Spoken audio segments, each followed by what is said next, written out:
अब हम कहते हैं कि जो डेल्टा रेशो है ना, ठीक है, अगर तो आपका मिक्स्ड है, मतलब एग्मा प्लस नेग्मा तो लेस देन 1 होती है, ठीक है। अच्छा, अगर ग्रेटर देन 1 या लेकिन लेस देन 2 है, वैसे ये 1 नहीं होती है, ठीक है। इससे आप कंफ्यूज हो गया, बेशक सिर्फ 1 रख लो, तो वो खाली एग्मा है, ठीक है। और अगर ग्रेटर देन 2 है तो फिर एग्मा प्लस मेटाबॉलिक अल्कलोसिस है, ठीक है।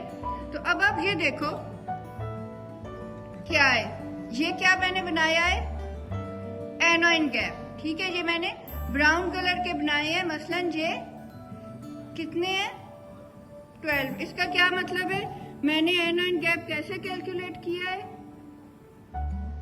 कैसे किया है, सिर्फ सोडियम से, ठीक है। पोटेशियम को मैंने इग्नोर किया है। अच्छा, तो ये मैंने इधर एनोइन गैप बनाया है, ठीक है। अच्छा, बाइकार्ब आपके ये देखो, इस तरफ मैंने सारे नेगेटिव आयंस डाले हैं, इस तरफ मैंने सारे पॉजिटिव आयंस डाले हैं, ठीक है।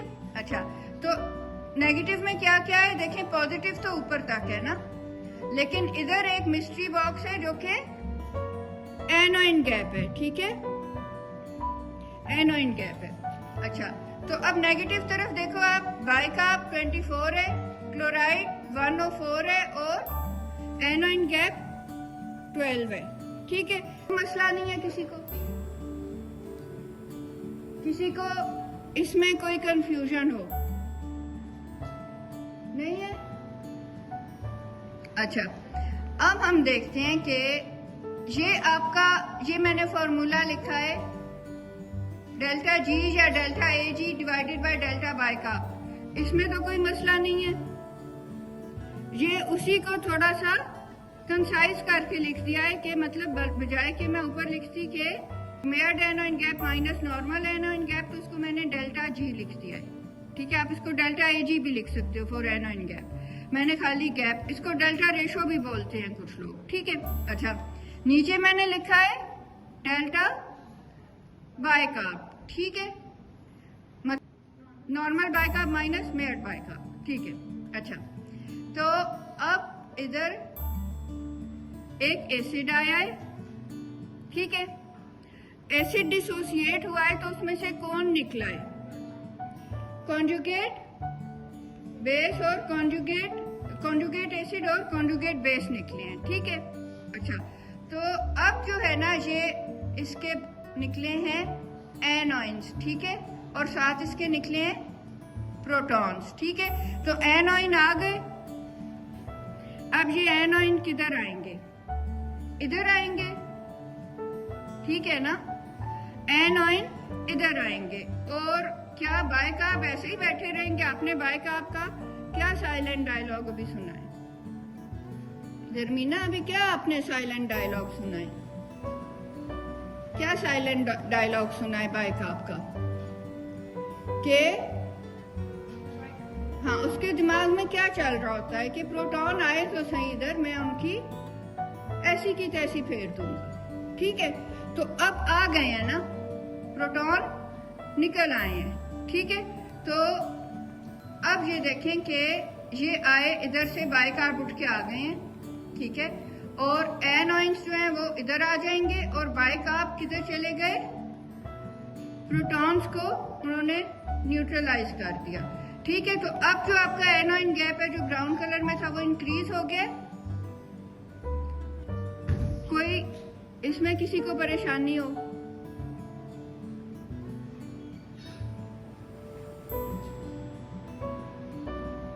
ठीक है। अच्छा, इंक्रीज हो गया, तो अब ये जो ब्राउन पोर्शन था, पहले ये 12 था, अब इसमें कितने और आ गए हैं, 4 4 4 4 16, तो 12 मिली इक्विवेलेंट्स में 16 मिली इक्विवेलेंट्स और आ गए हैं, ठीक है। तो अब जो आपका एनोइन गैप है, ठीक है, वो इधर से आपका इंक्रीज हो गया है, ठीक है। ये इतना ज्यादा, ये इसमें 16 न्यू एनोइंस आ गए हैं, ठीक है। और कितने बाइकार्ब जो हैं वो कंज्यूम हो गए हैं, 16, ठीक है। वो उधर गए थे बैटलफील्ड में, प्रोटॉन्स को मारते हुए वो फौत हो गए हैं, ठीक है। तो अब ये आपका आ गया एनोइन गैप इंक्रीज हो गया है इधर से। अब देखो मैंने इधर से वो पॉजिटिव आयंस हटा दिए, सोडियम मैंने बनाया हुआ था ना वो मैंने हटा दिया है। अब मैं आपको दिखा रही हूँ कि ये पहले था, ठीक है, और अब ये ऐसा हो गया, ठीक है। इधर से बाइकार्ब गए हैं, कितने गए हैं, 16 बाइकार्ब गए हैं और वो इधर आ गए हैं, मतलब वो कंज्यूम हो गए हैं और ये एनोइंस इधर आ गए। समझ आ रही है इधर तक? दुआ को नहीं आ रही ना, लिट्टा को आ रही है। अच्छा, तो अब ये एनोइन गैप इंक्रीज हो गया है। अच्छा, अब आपने ये अप्रिशिएट किया है कि जितना एनोइन गैप इंक्रीज हुआ है उतने बाइकार्ब, सैयद इज्जत फातिमा, उतने बाइकार्ब डिक्रीज हुए हैं, ठीक है। अच्छा, तो अब मसलन आपको लैब रिपोर्ट क्या मिली है, इधर pH 7.2, PCO2 36, bicarb 8, sodium 140, chloride 108 और कीटोन्स इसमें पॉजिटिव आ रहे हैं। तो इसका आपको क्या मतलब लग रहा है कि कौन से एनोइन आए हैं, बीटा हाइड्रोक्सी ब्यूटारेट और एसीटोएसीटेट आ गए हैं, मतलब कीटोन से आपको इस तरफ दिमाग जाएगा ना, ठीक है। अच्छा, बाइकार्ब 8 हो गया इसका, आप देख रहे हो बाइकार्ब 8 हो गए इधर, ठीक है। अच्छा, तो अब आप देखो कि एनोइन गैप हमने कैसे निकाला है, sodium minus chloride plus bicarb. अभी तक आप में से जिस किसी ने एक भी एसिड बेस का लेक्चर नहीं सुना, इवन वो अगर सुन लेना तो आप पेपर काट लोगे, ठीक है। अब ये ना सोचो कि हमने पहले नहीं था सुना या हमने पहले लेक्चर्स मिस कर दिए हैं, आपको कॉन्सेप्ट क्लियर हो जाएगा, क्योंकि थोड़ी सी तो आपको पता है ना कि पीएच ऊपर नीचे होती है, नीचे एसिडोसिस होता है, ऊपर अल्कलोसिस होता है, ठीक है। तो अब आपने देखा कि एनोइन गैप हमने कैसे निकाला है, sodium minus chloride plus bicarb. अब कुछ आपके एमसीक्यू आएंगे जिनमें आपको एनोइन गैप निकालना पड़ेगा, आपको कैलकुलेटर साथ लेके आना है, ठीक है। अच्छा, तो 140 है सोडियम इधर, ठीक है, माइनस क्लोराइड प्लस बाइकार्ब है, ठीक है। तो इधर सॉरी, इधर 103 होना चाहिए था, तो हाँ ठीक है, 104 प्लस 8, ठीक है, 104, ये गलत लिखा है। तो ये हो गया आपका एनोइन गैप हो गया 28, ठीक है। अब आप काउंट करो, एनोइन गैप 28 ही है, इधर 16 प्लस 12 कितना होता है, हाँ 28 ना, ठीक है। 16 मतलब ये एक्सपेंड हुआ है ना आपका एनोइन गैप, ठीक है। 16 और एनोइन आए हैं और ऊपर आपके 12 थे, ठीक है। तो एनोइन गैप आपका आ गया है 28, ठीक है। अब आपने जो उसकी निकालनी है डेल्टा रेशो में क्या था, डेल्टा एजी या डेल्टा जी, ठीक है ना। तो वो क्या होगा आपका मेयर्ड एनोइन गैप माइनस नॉर्मल एनोइन गैप, ठीक है। तो 28 माइनस 12 इज इक्वल टू 16, आपका एनोइन गैप 16 आ गया है। आपके सामने ये उस वक्त ये वाले सर्कल्स नहीं बने होंगे, आप डॉक्टर बन के बैठे होंगे, आपके सामने खाली रिपोर्ट आएगी, लेकिन वो क्या कहते हैं कि if the mind doesn't know the eyes don't see, ठीक है ना। तो आपको उसके पीछे क्या चल रहा है पता होना चाहिए, ठीक है। अच्छा, अब इसका एनोइन गैप आ गया 16, ठीक है। अच्छा, अब इसका मेयर्ड बाइकार्ब है 8 और अब नॉर्मल बाइकार्ब इसका क्या है 24, तो normal bicarb minus measured bicarb, 28 minus 8 is equal to 16। अब आप इसको डेल्टा रेशो या डेल्टा गैप के फॉर्मूला में डालो, delta AG divided by delta bicarb, जितने एनोइन आए उतने बाइकार्ब गए, तो डेल्टा रेशो क्या आ गई, 16/16 कैंसिल हो गए, 1 आ गई, ठीक है। तो अब कभी आप भूलोगे कि डेल्टा रेशो अगर 1 है तो एनोइन गैप है या हाई एनोइन गैप, एक ही चीज के दो नाम है, एग्मा है, कोई मसला तो नहीं है ना अब आपको इसकी। वरना आप रोट लर्निंग करते हो ना कि अच्छा लेस देन 1 है तो एग्मा है, 1 है तो वो आपको करने की जरूरत नहीं है, ठीक है, आपने देख लिया कि मतलब डेल्टा रेशो आपको क्या बता रही है, बेसिकली ये बता रही है कि जितने एनाइन आए उतने बाइकार्ब गए, बस ये है सिर्फ इसमें। ठीक है, अच्छा अब हम इसको देखते हैं कि अगर मसलन इसको डायरिया हो रहा है, ठीक है, अब हमने उसी डी के पेशेंट को डायरिया कर दिया है। अब क्या हो रहा है कि इसके बाइकार्ब इधर से क्या हो रहे हैं, लूज कर रहा है बाइकार्ब। ठीक है, अच्छा तो हम मसलन क्या करते हैं कि इसके हम कहते हैं कि इसके जो है ना, अब पहले तो हमारे पास ये लैब रिपोर्ट थी ना, ठीक है, बाइकार्ब उसमें 8 था, ठीक है, एनाइन गैप उसका वही रहेगा। ठीक है, अच्छा अब हम देखते हैं कि इसका बाइकार्ब इधर से लूज हो रहा है। ठीक है, अब इसका बाइकार्ब इधर से लूज हो रहा है, मसलन इसके 4 बाइकार्ब जो है ना वो इधर से वेस्ट हो गए हैं। 4 मिली इक्विवेलेंट बाइकार्ब इसके डायरिया में वेस्ट हो गए हैं। ठीक है, अच्छा तो अब हम इसको देखते हैं कि मसलन इसकी लैब रिपोर्ट है pH 7.2, PCO2 36, बाइकार्ब 8 है, ठीक है, और सोडियम 140, क्लोराइड 104 और कीटोन्स पॉजिटिव। ये तो हमारे पास पहले रिपोर्ट थी ना इसकी। ठीक है, अच्छा अब अगर हम इसके करें कि बाइकार्ब जो है ना इसके 4 और चले गए हैं। ठीक है, इधर से वो किधर गए हैं, स्टूल्स में पास आउट हो गए हैं। ठीक है, अच्छा जब डायरिया होता है तो क्या होता है, एसिडोसिस होता है या अल्कलोसिस होता है, एसिडोसिस होता है। ठीक है ना, तो क्या वो हाई एनाइन गैप होता है या नॉन एनाइन गैप होता है, नॉन एनाइन गैप होता है। ठीक है ना, डायरिया में कोई एनाइन तो नहीं बंदे में दाखिल हो रहे ना, लेकिन बाइकार्ब लूज हो रहे हैं, बेस के लूज होने की वजह से उसको एसिडोसिस हो रहा है। ठीक है, अगर आप सुन लोगे तो आपको नुकसान नहीं होगा इसका। ठीक है, अच्छा तो अब आप देखो कि इसके जो डेल्टा एजी तो इसका चेंज नहीं हुआ ना कोई एनाइन और आया है ना कोई गया है, लेकिन बाइकार्ब इसका फॉल किया है। बाइकार्ब पहले 8 रह गया था, अब और ज्यादा फॉल करके ये 4 इधर से माइनस हो गए, अब वो 4 रह गया है। ठीक है, तो अब आप डेल्टा बाइकार्ब निकालो तो वो 20 आ जाएगा, 16/20। ठीक है, तो रेशो डिक्रीज हो जाएगी ना, डिनोमिनेटर जब भी इंक्रीज होता है तो रेशो डिक्रीज होती है। अब आप देखो इसकी रेशो आ गई है 0.8। तो क्या था कि कुछ से बाइकार्ब कहीं पे और कंज्यूम हुए हैं जो हमें नजर नहीं आ रहे। ठीक है, तो इसका क्या मतलब है कि इसमें एग्मा प्लस नेग्मा। अब किसी को याद करने की जरूरत पड़ेगी कि डेल्टा रेशो लेस देन 1 है तो एग्मा प्लस नेग्मा है। दरमीना नहीं पड़ेगी। इधर कोई क्वेश्चन हो? नहीं?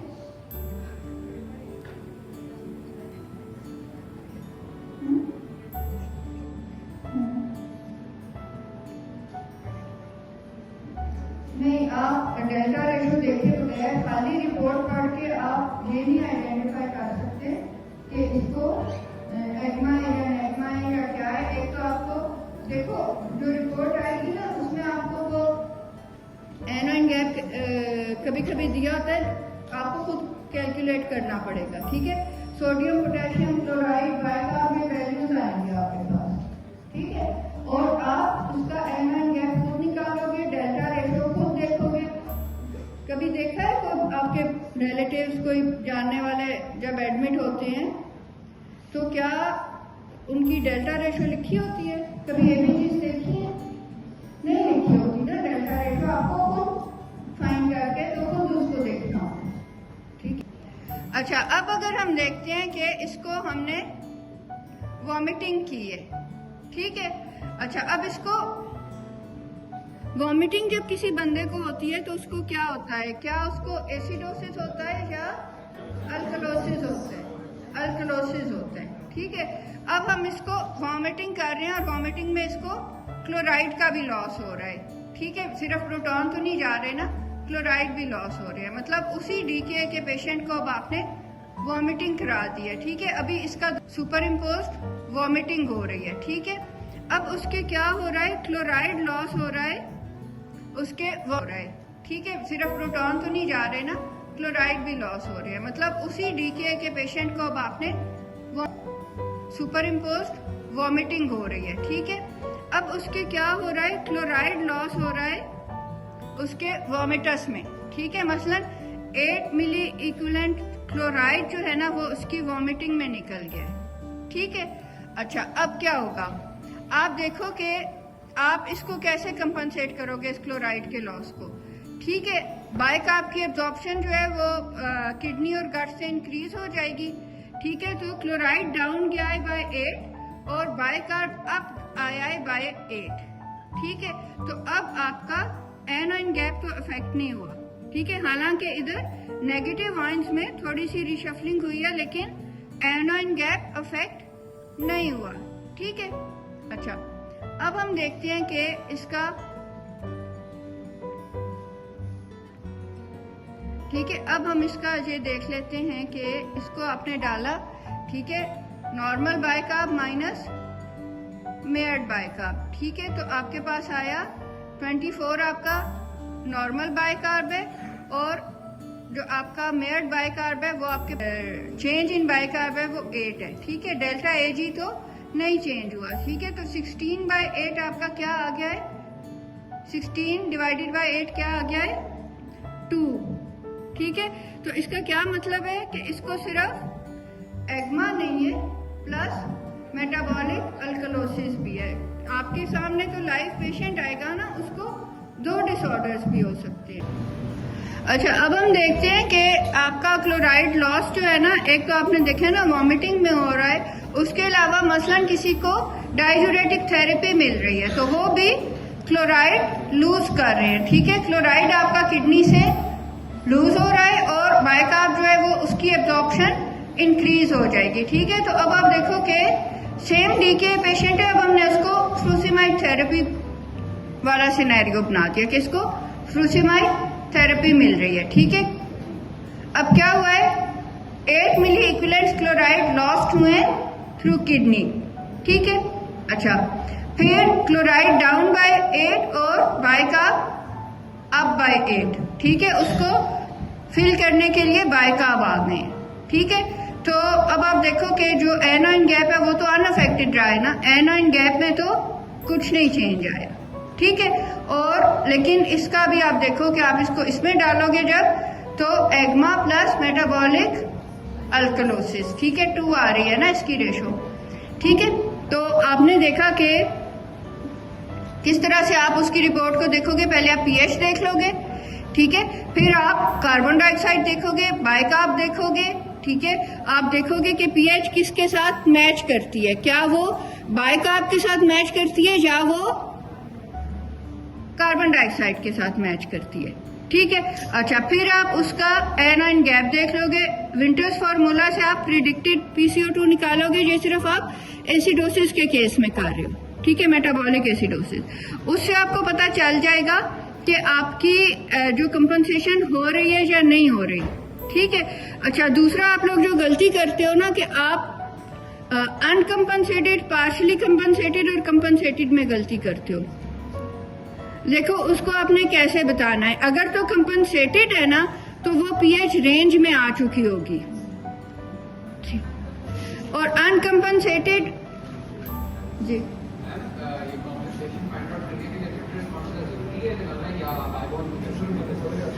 ये सिर्फ मेटाबॉलिक एसिडोसिस में जरूरी है विंटर्स फार्मूला, ठीक है, क्योंकि उसमें हो सकता है कि आपकी पीएच ऊपर नीचे हुई है पीसीओ2 भी, ठीक है, लेकिन क्या वो किसी को एग्जिस्टिंग इलनेस की वजह से हुई है, किसी लंग डिजीज में, या वो वाकई वो कंपनसेट कर रहा है, तो वो आपको फाइंड आउट करने के लिए आप देखोगे कि क्या प्रिडिक्टेड रेंज के अंदर फॉल कर रही है पीसीओ2। अगर वो प्रिडिक्टेड रेंज में है लेकिन मसलन पीएच जो है वो, देखो उसको आपने कैसे बताना है? अगर तो कंपनसेटेड है ना तो वो पीएच रेंज में आ चुकी होगी, और अनकंपनसेटेड लेकिन मसलन पीएच जो है वो 7.25 है, तो क्या आप इसको क्या कहोगे? ये कंपनसेटेड है? नहीं। क्या ये अनकंपनसेटेड है? नहीं, क्योंकि वो प्रेडिक्टेड पीसीओ2 में आ रही है, तो फिर ये